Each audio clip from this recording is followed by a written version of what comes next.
నమస్కారం. సుఖీభవకు స్వాగతం. చలి, జ్వరంతో మనల్ని వణికించే మలేరియా నేటికి మన దగ్గర ఒక పెద్ద విపత్తే. ప్రపంచ యుద్ధాల్లో మరణించిన వారి కంటే మలేరియా మూలంగా మృత్యువాత పడ్డవారే ఎక్కువగా ఉన్నారంటే మలేరియా జ్వరం ఎంత ప్రమాదకరమైందో అర్థం చేసుకోవచ్చు. మలేరియా కారణంగా ప్రతి ఏటా ప్రపంచవ్యాప్తంగా 4 లక్షల మందికి పైగా మృత్యువాత పడుతున్నారని, వారిలో 5 ఏళ్లలోపు చిన్నారులే ఎక్కువగా ఉంటున్నారన్నది చేదు నిజం. దోమకాటు కారణంగా వ్యాప్తి చెందే మలేరియా జ్వరం తీవ్రత మన దగ్గర ఏజెన్సీలు, కొండ ప్రాంతాల్లో బాగా ఎక్కువగా ఉంటోంది. ఈ నేపథ్యంలో ప్రజారోగ్యానికి ప్రమాదకరంగా పరిణమించే మలేరియా జ్వరం గురించిన పూర్తి వివరాన్ని ఇప్పుడు తెలుసుకుందాం. దోమ చూడ్డానికి చిన్న ప్రాణి, కానీ ఇవాళ ప్రపంచాన్నే వణికిస్తోంది. ప్రమాదకరమైన వైరస్లను మోసుకొస్తూ ప్రాణాంతకమైన విషజ్వరాల్ని వ్యాప్తి చేయడంలో దోమలదే తొలిస్థానం. అనాదిగా మానవాళిని పట్టి పీడిస్తోన్న ప్రాణాంతకమైన మలేరియా జ్వరాన్ని వ్యాప్తి చేసేవి ఈ దోమలే. మన దేశంలో ప్రతి ఏటా 1 కోటి మంది మలేరియా బారిన పడుతున్నారని ఒక అంచనా. వీరిలో 40 నుంచి 50 వేల మంది మరణిస్తుండడం గమనార్హం.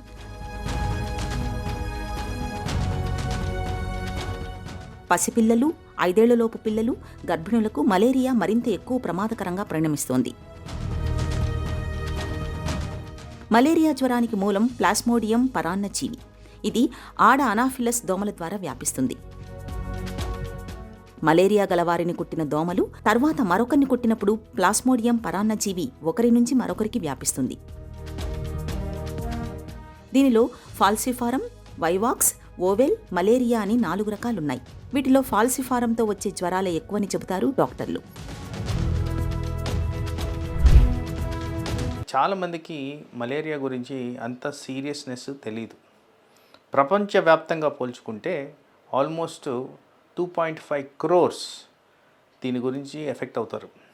పర్టికులర్గా African area and Indian sub continent ఎక్కువగా ఉంటారు కాబట్టి India almost second in place ఉంది కాబట్టి మనకి ఈ మలేరియా గురించి కాస్త ఐడియా ఉండాలి. అయితే ఇండియాలో ఈ మధ్య గవర్నమెంట్ వారు తీసుకున్న చర్యల క్రమంలో చూసుకుంటే సిగ్నిఫికెంట్ అమౌంట్ ఆఫ్ చేంజెస్ వస్తున్నాయి. ఈ సిగ్నిఫికెన్స్ ఎంత ఉందంటే ఆల్మోస్ట్ 70% వరకు మనకి ఈ మలేరియా బర్డెన్ అనేది తగ్గుతూ వస్తుంది. ఈ క్రమంలో మలేరియా గురించి మాట్లాడుతున్నప్పుడు మలేరియా వల్ల మరణాలు సంభవిస్తాయి. సిగ్నిఫికెంట్ అమౌంట్ ఆఫ్ మరణాలు అంటే ప్రపంచవ్యాప్తంగా అరౌండ్ 6 lakhs చనిపోతారు. ఇంకా దీంట్లో గమనించదగ్గది ఏంటంటే చిన్నపిల్లలు అరౌండ్ 5 years వాళ్ళు ఎక్కువగా ఎఫెక్ట్ అవుతారు. ఆ కారణంగా మలేరియా గురించి మనకి ఒక ఐడియా ఉండాలి. దాని ప్రివెంటివ్ మెజర్స్ ఎలా ఉండాలని చూసుకోవడం ఇంపార్టెంట్. అండ్ ఒకవేళ అర్లీ డిటెక్షన్ చేసిన దానివల్ల దానికి రిలేటెడ్ కాంప్లికేషన్స్ రాకుండా మనం కాపాడుకోవచ్చు. సో దీంట్లో సింపుల్ థింగ్ అండి, ఐ థింక్ మీ అందరికీ తెలిసిన విధంగానే ఒక మస్కిటో బైట్ ద్వారా, దాని సలైవా ద్వారా మన బాడీలోకి ఈ మలేరియాకి సంబంధించిన క్రిములు ఎంటర్ అవుతాయి. ఆ ఎంటర్ అయ్యి అవి వెళ్ళి లివర్లో కానీ లంగ్లో కానీ తయారవడం మొదలుపెట్టి రక్తంలో మొత్తం స్ప్రెడ్ అవ్వడం జరుగుద్ది. సో మస్కిటో బైట్ని నివారించే విధంగా మనం ఏది చేసుకున్నా కానీ మలేరియా రాకుండా మనం కాపాడుకోవచ్చు. పర్టికులర్గా ఇక్కడ మనం గమనించాల్సింది ఏంటంటే ఏదైతే ఎండమిక్ ఏరియాస్ అంటే ఎక్కడైతే ఎక్కువ శాతంలో మలేరియా కేసెస్ మనం గమనిస్తాం. ఫర్ ఎగ్జాంపుల్ మన ఏరియాలో తెలంగాణలో గమనించుకుంటే ఈ నిర్మల్, ఆదిలాబాద్ ఏరియాలో ఎక్కువగా ఉంటుందని గమనించారు. సో ఆ ఏరియాకి వెళ్తున్నప్పుడు మనం తగు చర్యలు అనేది ఇంపార్టెంట్గా తీసుకోవాలి. ఎలా? మందుల పరంగా, మస్కిటో బైట్స్ ప్రివెన్షన్ పరంగా ఇలాంటివి విజిలెంట్గా ఉంటే మనకి మలేరియా బారి నుండి ఈజీగా కాపాడుకోవచ్చు. ప్రజారోగ్యాన్ని ప్రమాదంలోకి నెట్టే విషజ్వరాల్లో డెంగీ తర్వాత స్థానం మలేరియాదే. ప్లాస్మోడియం వైవాక్స్, ప్లాస్మోడియం ఫాల్సిఫారం అనే వైరస్ మూలంగా మలేరియా జ్వరం వస్తుంది. ఎనాఫిలిస్ రకానికి చెందిన ఆడదోమ మనల్ని కుట్టినప్పుడు మలేరియా కారక పరాన్నజీవి మనలోకి చేరిపోతుంది. తర్వాత 2 నుంచి 7 రోజుల్లోపు మలేరియా తాలూకు లక్షణాలు కనిపించడం మొదలవుతుంది. ముందుగా చలితో జ్వరం ప్రారంభమవుతుంది. ప్రారంభంలో శరీరం చల్లగానే ఉండి అకస్మాత్తుగా పొగలు కక్కే వేడి వచ్చేస్తుంది. చల్లని దశలో వణుకు మొదలవుతుంది.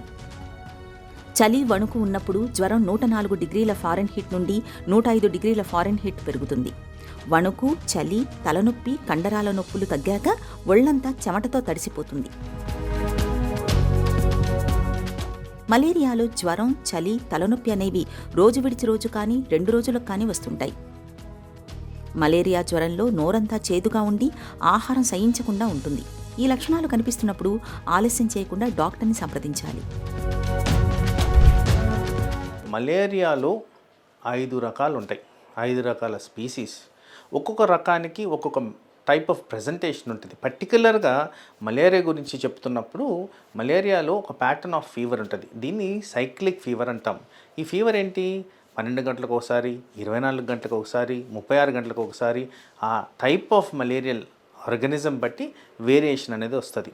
సో ఈ మలేరియా కాటుకు గురైనప్పుడు మనం జనరల్గా వైరల్ ఫీవర్ లాగా ప్రజెంట్ అవ్వచ్చు, ఈ గ్యాస్ట్రోఎంట్రైటిస్ అంటే లూజ్ మోషన్స్, వామిటింగ్స్ లాగా ప్రజెంట్ అవ్వచ్చు, ఆయాసంగా ప్రజెంట్ అవ్వచ్చు, తలనొప్పితో ప్రజెంట్ అవ్వచ్చు, ఫీవరు, ఒళ్ళు నొప్పులు అనేది సర్వసాధారణంగా కనబడుతూ ఉంటాయి.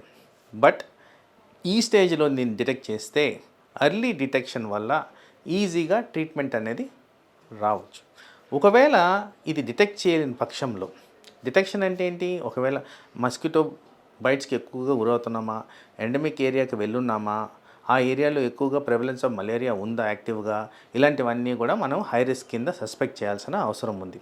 So early detection, early testing, early prevention. Okay. ఒకవేళ ఇది కాంప్లికేషన్స్కి దారితీస్తే సాధారణంగా చాలా తీవ్రమైన కాంప్లికేషన్స్కి దారితీసే విధంగా మలేరియా దారితీస్తుంది. అంటే మలేరియాలో బ్రెయిన్ ఎఫెక్ట్ అవుద్ది, ఫిట్స్ వస్తాయి, కోమా వస్తుంది, బ్రెయిన్ ఫంక్షన్ మందగిస్తుంది. ఇలాంటివన్నీ జరిగేదానికి ఆస్కారం ఉంది కాబట్టి దాన్ని కనుక్కోవడం అనేది చాలా ఇంపార్టెంట్. అలాగే లంగ్లో ఎంటర్ అయినప్పుడు ఆయాసం, పిల్లికూతలు, దగ్గు, జలుబు ఇలాంటివి కూడా వచ్చేదానికి ఆస్కారం ఉంది. అలాగే మలేరియా తీవ్రత పెరిగినప్పుడు muscular tenderness, muscle pains, muscle weakness, fatigue చాలా ఎక్కువగా ఉంటుంది. జాయింట్ పెయిన్స్ కూడా చాలా తీవ్రంగా కనిపిస్తూ ఉంటాయి.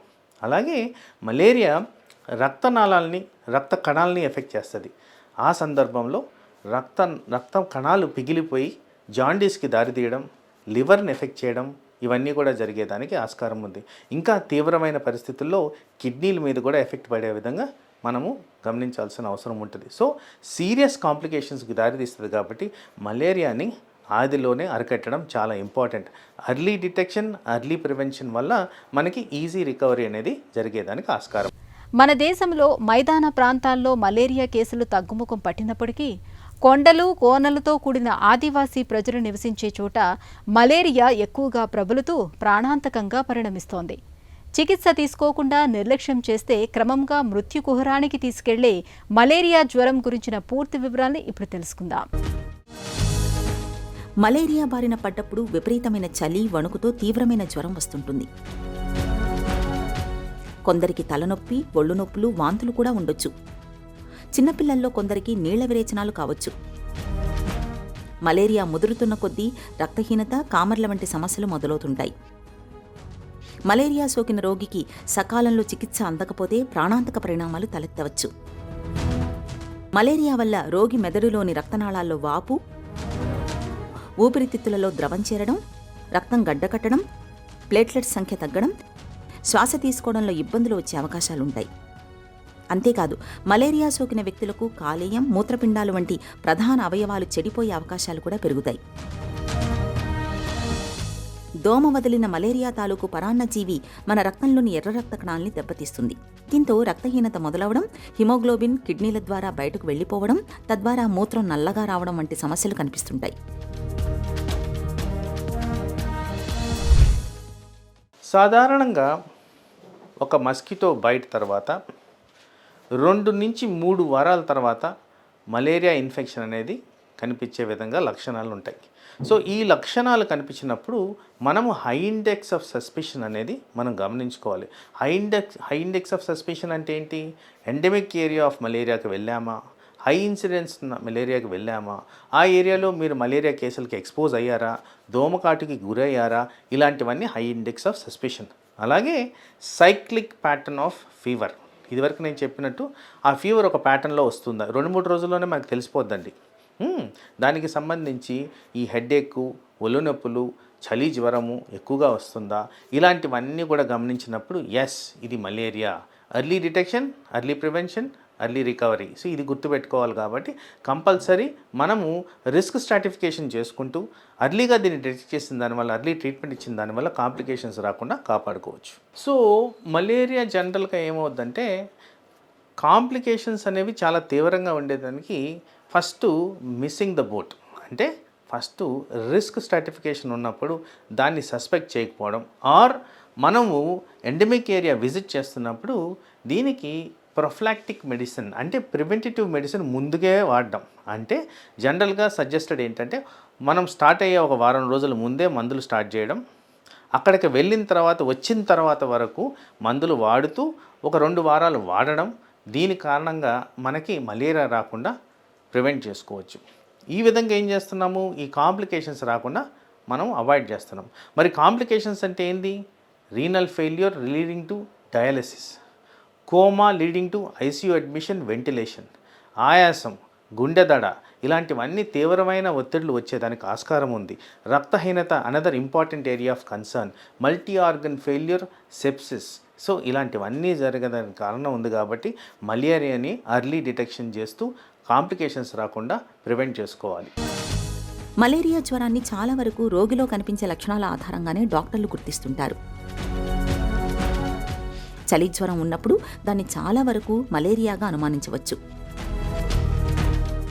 అయితే మలేరియాను ఖచ్చితంగా నిర్ధారించుకునేందుకు రక్త పరీక్షలు, ర్యాపిడ్ డయాగ్నోస్టిక్ పరీక్షల్ని చేస్తుంటారు. ఒకసారి మలేరియా పరాన్నజీవి బయటపడకపోతే 2-3 రోజుల పాటు వరుసగా రక్త పరీక్ష చేయాల్సి ఉంటుంది.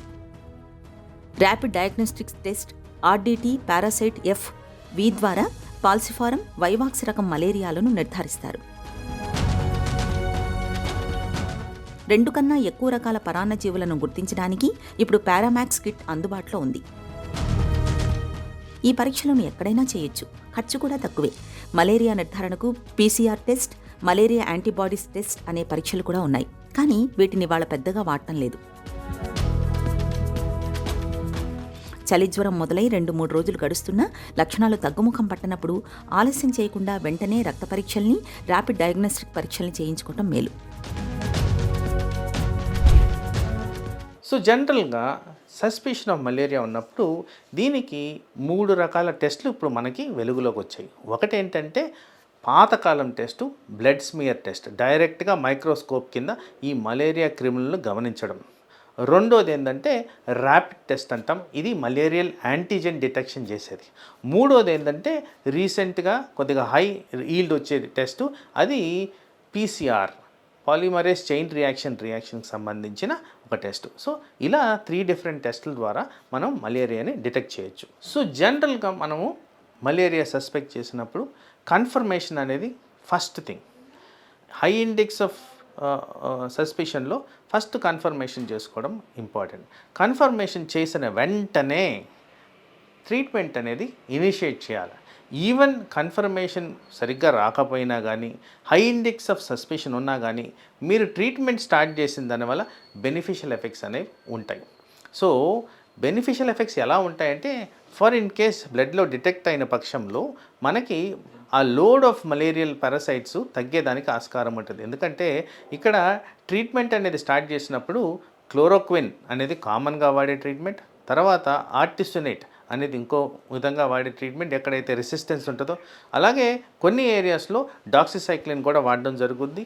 ఎక్కడైతే రిక్వైర్మెంట్ ఉంటుందో, ఎక్కడైతే కాంప్లికేషన్స్ ఉంటాయో, ఎక్కడైతే ఇంటాలరెన్స్ ఉంటుందో అక్కడ ఫిజిషియన్ ఆర్ డాక్టర్ స్పెషలిస్ట్ ఎవరైతే ఉంటారో వాళ్ళ డిస్క్రిప్షన్ మీద మనము ఏ టైప్ ఆఫ్ మెడిసిన్ ఇక్కడ వాడాలి అనేది మనం గమనించుకోవచ్చు. అయితే సహజంగా ప్రథమంగా వాడేది క్లోరోక్విన్. ఈ క్లోరోక్విన్ వాడినందుకు maximum number of cases early డిటెక్షన్లోనే మనకి రిజాల్వ్ అయిపోతాయి. ఎక్కడైతే రెసిస్టెన్స్ అనేది సస్పెక్ట్ చేస్తామో, రెసిస్టెన్స్ అనేది ఎప్పుడు వస్తుందంటే partially treated cases or high endemic area కేసెస్లో రెసిస్టెన్స్ వచ్చేదానికి ఆస్కారం ఉంది. అలాంటి దగ్గర ఆర్టిసినేట్, ఆర్టిమీటర్ అనే డ్రగ్స్ ఎక్కువగా వాడడం జరుగుద్ది. సో ఇలా డిటెక్షన్ అండ్ ఎర్లీ ప్రివెన్షన్ వల్ల మనకి కాంప్లికేషన్స్ లేకుండా కాపాడుకోవచ్చు. మలేరియా జ్వరానికి వాళ్ళ వ్యాక్సిన్ కూడా అందుబాటులోకి వచ్చింది. మలేరియా మరణాలు ఎక్కువగా ఉండే ఆఫ్రికా దేశాల్లో ఈ టీకాను విరివిగా ఉపయోగిస్తున్నారు. మన దగ్గర మలేరియా తీవ్రత ఎక్కువగా ఉండే ఆదివాసీ ప్రజానీకానికి ఈ వ్యాక్సిన్ను అందించడం వల్ల మలేరియాకు చక్కగా అడ్డుకట్ట వేయొచ్చని చెబుతారు నిపుణులు. ప్రజారోగ్యానికి ప్రమాదకరంగా పరిణమించే మలేరియాకు చికిత్స, నివారణ మార్గాల గురించి ఇప్పుడు తెలుసుకుందాం. మలేరియా జ్వరాన్ని నిర్ధారించిన తర్వాత దాని తీవ్రతను అనుసరించి అది వైవాక్స్ తరహా జ్వరమా లేక పాల్సిఫారం తరహా జ్వరమా అన్న దాన్ని బట్టి డాక్టర్లు చికిత్స అందిస్తారు. వైవాక్స్ మలేరియా అయితే ఇంటి నుంచి చికిత్స తీసుకోవచ్చు. మందులతో పాటు పౌష్టికాహారం, తగినంత విశ్రాంతి ఉంటే త్వరగానే కోలుకోవచ్చు. పాల్సిఫెరం మలేరియా అయితే మెదడు, ఊపిరితిత్తులు, కిడ్నీల వంటి ముఖ్యమైన అవయవాల మీద ప్రభావం పడే ప్రమాదం ఉంటుంది. కాబట్టి ఆసుపత్రిలో చేరి వైద్యుల పర్యవేక్షణలో చికిత్స తీసుకోవాల్సి ఉంటుంది. మలేరియాకు ఇవాళ చక్కటి మందులు అందుబాటులో ఉన్నాయి. అయితే వాటిలో కొన్ని రకాల మందులకు మలేరియా పరాన్నజీవి తట్టుకునే సామర్థ్యాన్ని సంతరించుకుంటోంది. దీన్ని నివారించేందుకు నేడు మల్టీడ్రగ్ థెరపీని అందిస్తున్నారు. వైవాక్స్ రకంతో వచ్చే మలేరియా మళ్లీ తిరగబెట్టే అవకాశం ఉంటుంది. కాబట్టి 2 వారాల పాటు ప్రైమాక్విన్ తరహా మందుల్ని కూడా ఇస్తున్నారు. మలేరియా ప్రివెన్షన్ గురించి మాట్లాడుతున్నప్పుడు మనము ఫస్ట్ ఆఫ్ ఆల్ గమనించాల్సిందంటే మస్కిటో ఈస్ ఎ వెక్టర్, అది క్యారీ చేస్తుంది. కాబట్టి మస్కిటోని ఎలా అవాయిడ్ చేయాలి, మస్కిటో బైట్స్ ఎలా అవాయిడ్ చేయాలి అనేది చూసుకోవాలి. సో ఫస్ట్ మస్కిటో బ్రీడింగ్ గురించి మాట్లాడుతున్నప్పుడు ఓపెన్ సీవేజ్ సిస్టంలో proper treatment of the open sewage system అనేది జరగాలి. స్టాగ్నేషన్ ఆఫ్ వాటర్ని అవాయిడ్ చేయాలి. హ్యూమిడిఫైడ్ ఏరియాస్ని మనం క్లియర్ చేసుకోవాలి. హ్యూమిడిఫైడ్ ఏరియాస్ అంటే పర్టికులర్గా మన ఇంట్లో గమనించుకుంటే డస్ట్బిన్స్, అక్కడ మస్కిటోస్ ఎక్కువగా బ్రూ అవుతాయి. అలాగే బాత్రూమ్స్ ఎక్కువగా బ్రూ అవుతాయి. కిచెన్స్, ఇవన్నీ డ్రై వెట్నెస్ లేకుండా, మౌల్ లేకుండా చేసిన దానివల్ల మస్కిటోస్ రాకుండా కాపాడుకోవచ్చు. అలాగే మన ఇంటి పరిసరాలు శుభ్రంగా ఉంచాలి. పర్టికులర్గా ఎవరికైతే చెట్లు ఎక్కువగా ఉంటాయో ఆ ఏరియాస్ని క్లీన్ చేయించడం, అవసరమైన చోట అక్కడ డిస్ఇన్ఫెక్టింగ్స్ వాడడం అనేది చాలా ఇంపార్టెంట్. తర్వాత ఇంట్లోకి మస్కిటోస్ రాకుండా బ్యారియర్ మెథడ్స్ అంటే మస్కిటో మెషెస్ వాడడం, ఇలాంటివి చేయడం అనేది ఇంపార్టెంట్. తర్వాత మనం నిద్రపోయే ఏరియాస్ని ప్రాపర్గా ప్రొటెక్ట్ చేసుకోవడం. ఐదర్ మస్కిటో నెట్స్ వాడడమా లేదు మస్కిటో రిప్లెంట్స్ వాడడమా అనేది ఇంపార్టెంట్. తర్వాత ఎక్కడైతే మనం ఫ్రీ మూమెంట్ ఏరియాస్ ఇంట్లో ఉంటాయో అక్కడ మనం ఫుల్ క్లోదింగ్ వేసుకోవడం, అంటే ఫుల్ స్లీవ్స్ ఉన్న క్లోదింగ్ మస్కిటో బయటికి చొరవ చేయకుండా చేసుకోవడం. ఇలాంటివి చేసిన దానివల్ల మస్కిటో బైట్ గురి కాకుండా మనం కాపాడుకోవచ్చు. అలాగే ఒకవేళ ఎక్కడైనా మస్కిటో బైట్స్ డిటెక్ట్ అయినప్పుడు జనరల్గా మనం చేయాల్సిన ఫస్ట్ థింగ్ ఏంటంటే గవర్నమెంట్ వారికి ఇన్ఫామ్ చేస్తే ఆల్రెడీ చాలా రెసిడ్యువల్ ఆర్ రెమిడియల్ మెజర్స్ ఉన్నాయి. సో ఆ మెజర్స్ ద్వారా మనకి ప్రివెంటివ్ గైడెన్స్ అనేది మనకు వస్తుంది. అలాగే మలేరియా కానీ సస్పెక్ట్ చేసినప్పుడు మలేరియా ప్రివెన్షన్లో వ్యాక్సిన్ కూడా ఉంది. సో ఎక్కడైతే మనం హై ఎండమిక్ ఏరియాస్కి వెళ్తుంటామో అక్కడ వ్యాక్సినేషన్ ప్రోటోకాల్ ఫాలో అవుతూ వ్యాక్సిన్ తీసుకున్న దానివల్ల మనకి మలేరియా ఇన్ఫెక్షన్ రాకుండా కాపాడుకోవచ్చు. చలి, జ్వరం, రక్తహీనత వంటి లక్షణాలతో తీవ్రంగా వేధించే మలేరియా నివారణకు దోమల నిర్మూలన ఒక మేలైన పరిష్కారం. ఇందుకు దోమకాటుకు గురి కాకుండా చేతులు, కాళ్లను కప్పి ఉంచేలా దుస్తులు ధరించాలి. మంచం చుట్టూ దోమతెర వేసుకోవాలి. రిప్లెంట్లు, కాయిల్స్, క్రీములు, లోషన్ల వంటి వాటితోనూ దోమలు దగ్గరికి రాకుండా చూసుకోవచ్చు. ఘాటైన వాసనల్ని వెదజల్లే మొక్కలు, పుష్పాలను దోమలు ఇష్టపడవు. కాబట్టి బంతి, రోస్మేరీ, పుదీనా మొక్కల్ని ఇంటి పరిసరాల్లో పెంచడం వల్ల దోమలు రాకుండా ఉంటాయి. ఇంటి చుట్టూ పరిసరాల్లో నీరు నిల్వ ఉండకుండా చూసుకోవాలి. ఇంట్లో కానీ వరండాల్లో కానీ వాడకుండా వదిలేసిన కుండలు, గిన్నెల్లో నీరు లేకుండా చూసుకోవాలి. ఖాళీ పాత్రల్ని తప్పకుండా బోర్లించి ఉంచాలి. మలేరియా ఎక్కువగా ఉన్న ప్రాంతాలకు వెళ్లాల్సి వస్తే వైద్యుణ్ణి సంప్రదించి అవసరమైతే యాంటీ మలేరియా మందులు వేసుకోవాలి. ఇలా అన్ని రకాలుగా జాగ్రత్తలు తీసుకోవడం ద్వారా ప్రమాదకరమైన మలేరియాను చాలా వరకు అడ్డుకోవచ్చు. మలేరియాకు చికిత్స కన్నా నివారణే మేలైన పరిష్కారం. ఇది ఎక్కువగా దోమకాటు ద్వారా వ్యాపిస్తుంది కాబట్టి దోమలు కుట్టకుండా చూసుకోవాలి. దోమల నిర్మూలన కోసం తగిన నివారణ చర్యలు చేపట్టాలి.